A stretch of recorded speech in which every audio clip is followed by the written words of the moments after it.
What's up, guys? Mainly Hockey Cards here, and today here are 10 helpful hockey card collecting tips for beginners. Full transparency, this video is less geared toward investing and making money and more about just collecting something you love. Let's get started. Number one, and I can't stress this enough, is to collect what you like. A lot of people love to collect Connor McDavid, for instance. His cards typically hold value, and he's a very popular and talented player. But let's say you hate the Oilers, or Connor McDavid isn't your favorite player. The nice thing about collecting cards is that there are so many players, teams, and niches to collect.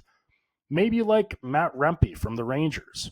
Maybe you're just wanting to collect your favorite team. And maybe, just maybe, you only want autographed cards of Slovenian players like Anze Kopitar. The choices are endless. Number two is to get familiar with different types of cards. I'll keep things straightforward for simplicity's sake, but here's some general guidelines. A base card is a standard card found in a pack of cards. Nothing special about it and just part of the set. A parallel card is often a different variety of the base set or a subset. For this example, there is a Connor McDavid base card side by side with a Connor McDavid parallel.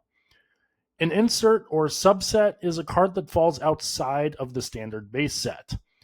A rookie card is a card released of the player in their rookie season, or in some cases before.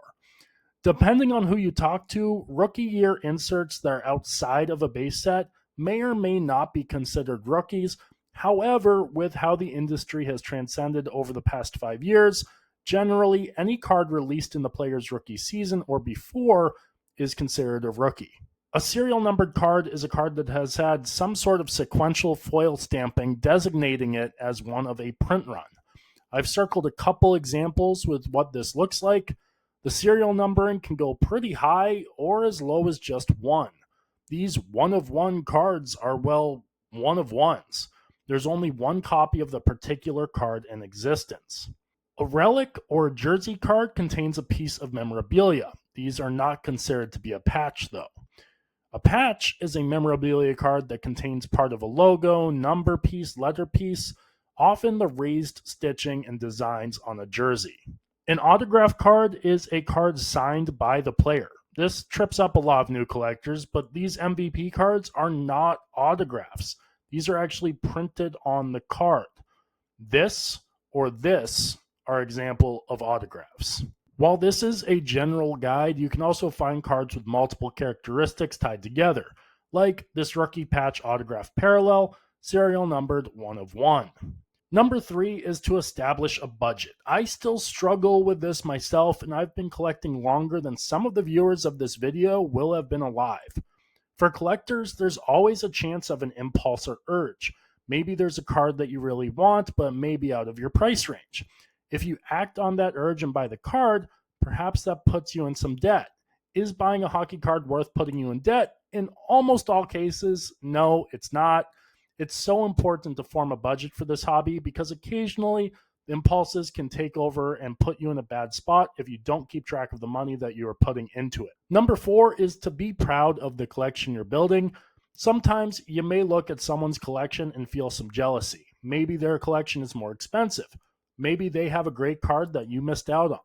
But collecting isn't supposed to be full of jealousy or a one-shot instant gratification. It's a journey.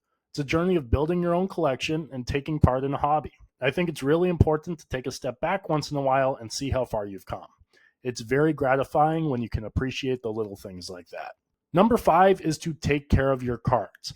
Long gone are the days of old shoeboxes and placing your cards in bicycle spokes. There are different ways to take care of your collection. Starting with the most basic, you can use a binder for thinner cards like base cards. Binders are often a preferred choice of collectors building a certain set, or just having an easy way to store and display your cards.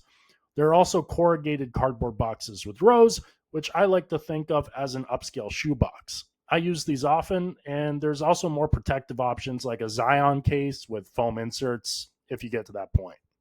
For cards of value like rookie cards, serial numbered cards, and memorabilia cards, I'd recommend getting penny sleeves and top loaders. Now, keep in mind, penny sleeves come in 2 different sizes. The first is your standard card size, which works best for thinner cards, but there are also thick sleeves available, which work best for thicker cards or memorabilia cards. Top loaders, similarly, come in a variety of sizes. There are tools on websites like BCW that can print off and measure the thickness of your cards to determine what top loader works best. If you're looking for more protection, there are also magnetic cases, but those are naturally more expensive. If you're looking to avoid scratching your plastic supplies or trying to keep your cards from falling out of top loaders, team bags work great and are resealable, so you can reuse them for different cards if needed.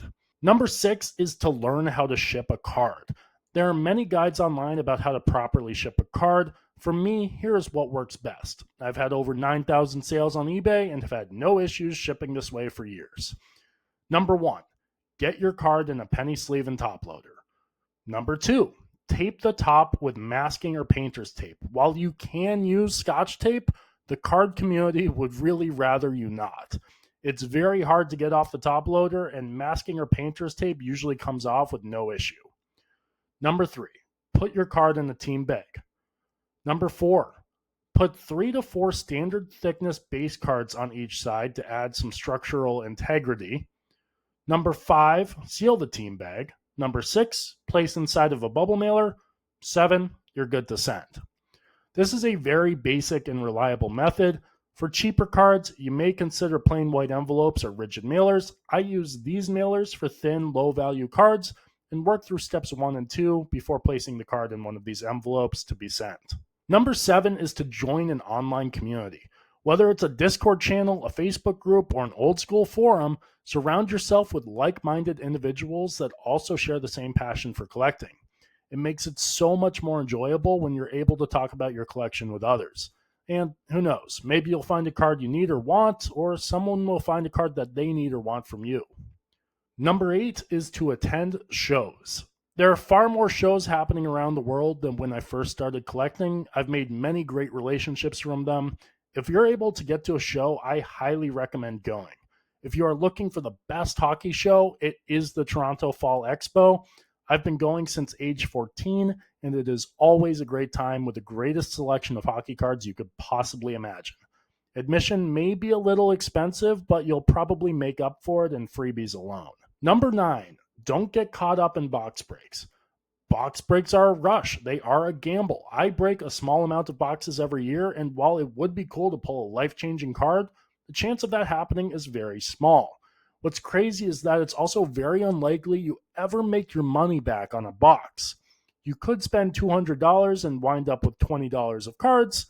As you build your collection from the ground up, I really recommend just buying singles of cards you like and want. For $200, you may be able to get 10 quality cards, whereas buying a box, you may not even get one. Boxes are fun, and I will always rip them, but there's never an expectation that it'll ever come out on top. Number 10, last but not least, just have fun. At the end of the day, it's a hobby. It's something you do in your free time. Have fun with it. If you find yourself not having fun, maybe take a step back and reflect on what could change to make it fun again. So a bit of a different video today, but I hope it was helpful and that you guys enjoyed. If you're new here, consider subscribing. It's free and you can always change your mind later. Peace.